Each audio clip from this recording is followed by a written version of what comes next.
started with a frame and an idea. Just a cheap frame like any half-decent Facebook marketplace find. The plan?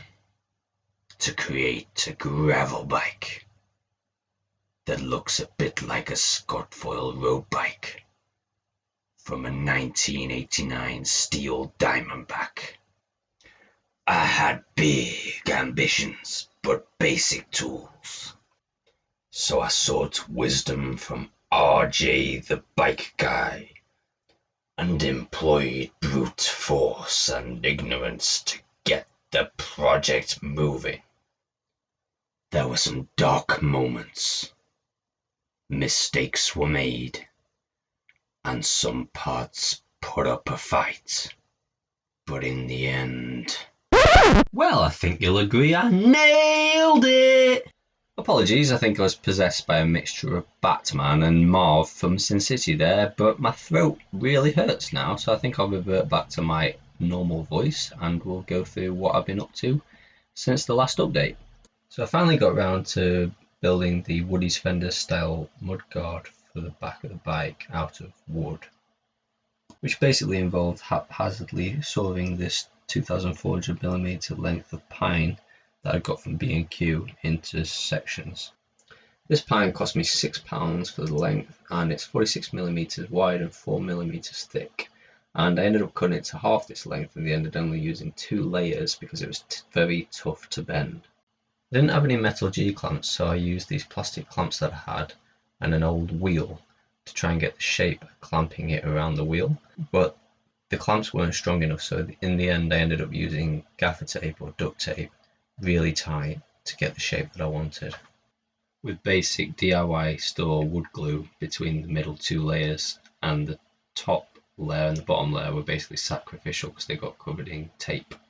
After 32 hours I took the tape off and had to use a penknife to split the different pieces of wood apart because the glue had got all the way around the edge, and I knew I was going to sand the edges, so it wasn't too much of a concern, but it was worrying that I might just end up wrecking exactly what I've just spent 32 hours creating. I then spent ages sanding it into a shape I was happy with by smoothing over the edges and tapering the end of it using this detail sander that I'd borrowed from a friendly neighbour. I used this Dulux Cherrywood wood sheen because it was for exterior use, and it said it was for weatherproofing wood. Also, the colour looked ideal for what I was going to be doing. It wasn't too dark. I basically just applied one thick coat all over because I wanted to be able to still see the grain of the wood, and also I didn't want it to go too much darker than the tan colour that I've got on the bike. But in the end I was really happy with the colour that I achieved. I had this knockoff Halford's own brand Ass Saver, which I decided to superglue to the underside of the mudguard to keep the black and tan theme going. I used this Loctite 60-second all-purpose glue, which did say it was for wood and plastic. I did have to cut a load of little bits off the Ass Saver to make it fit between the seat stays, which you can see at the front of this clip, and then just applied the glue all the way down the centre of the Ass Saver and stuck it on. Fortunately I cut it to the right length, so it's about the same length as the mudguard itself, and then just kept applying pressure evenly all the way along the whole mudguard. Seemed to finish off being quite a good finish, and the edges of it still bend, which means you can get it through the seat stays and into position. Then it was just a case of drilling a few holes in it and selecting the right M6 size nuts and bolts and a few washers to make sure that I could fit 2 angle brackets to hold it securely in place.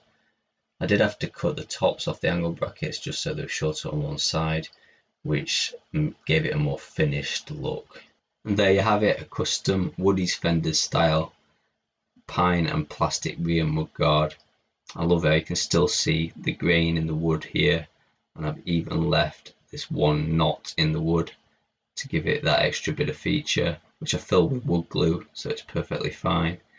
Yeah, cost me about £12 in total this, so I think it's well worth it.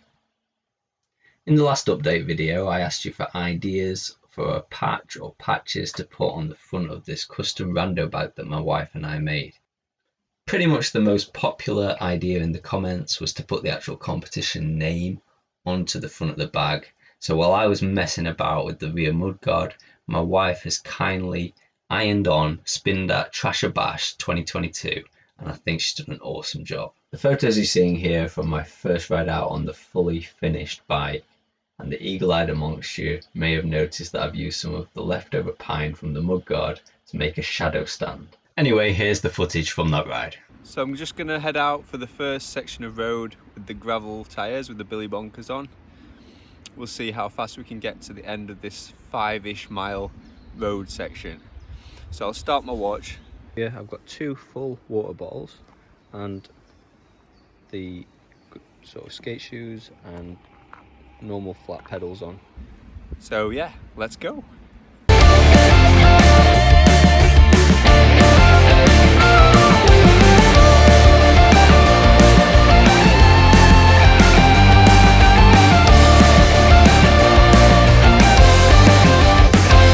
So this is as far as the road goes.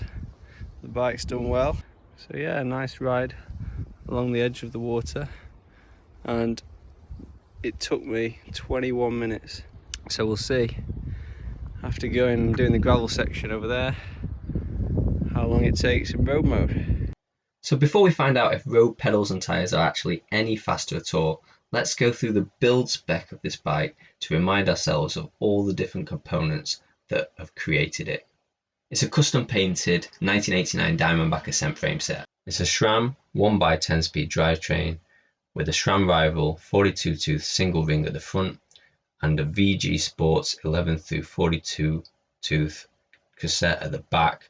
We're running a SRAM Apex 1 clutched rear derailleur, Schwalbe Billy Bonkers 26 by 2.1 inch tyres, shark fin chainstay protector, KCNC gold valve caps and Halo Allen key head skewers. KMC gold chain, Tetro CR720 cantilever brakes, custom built rear wooden mudguard, Breeze and Angel height right dropper system, Arundel saddlebag, Synchros Tofino tan and black saddle, gold Chris King grip nut headset, machined down on a lathe to fit a standard 1-inch head tube. We've got a quill stem adapter and a custom gold top cap. BMC gravel stem, Pro Discover flared bars wrapped in Chinelli Mike Giant bar tape with SRAM Rival shifters, with the left hand shifter which is redundant on a 1x system linked up to a tyre driven 1930 style bell, with a custom rando bag sitting on 8-bar Santa Fixie pizza rack. After the gravel section, I got back to the car and swapped out the Schwalbe Billy Bonkers gravel style tyres for the Schwalbe CityJet more kind of commuter road tyres. So because of the road pedals, I've swapped over to road shoes, and we've got the Look Keo compatible cleats on. Everything's kind of just set up on the side of the road, so we'll see if it runs smoothly.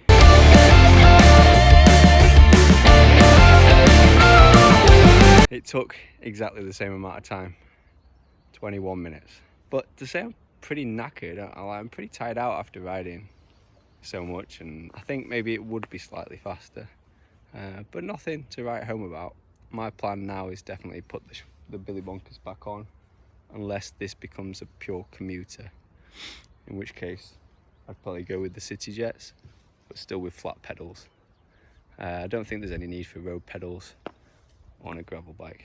I've got to say, in road and gravel mode, it's so fun to ride. It's just cruisy. There's no other word really for me than cruisy. It just glides, you know? There's things with like the harsh ride of a road bike with the skinny tyres and the slowness of a sort of hardtail with its really, really wide sort of 2.3 knobbly tyres. And it's just somewhere in the middle, isn't it? A gravel bike, especially one that's made from a 1989 steel frame. I've had a great day, and I hope that you'll vote for me and my 1989 Diamondback Ascent.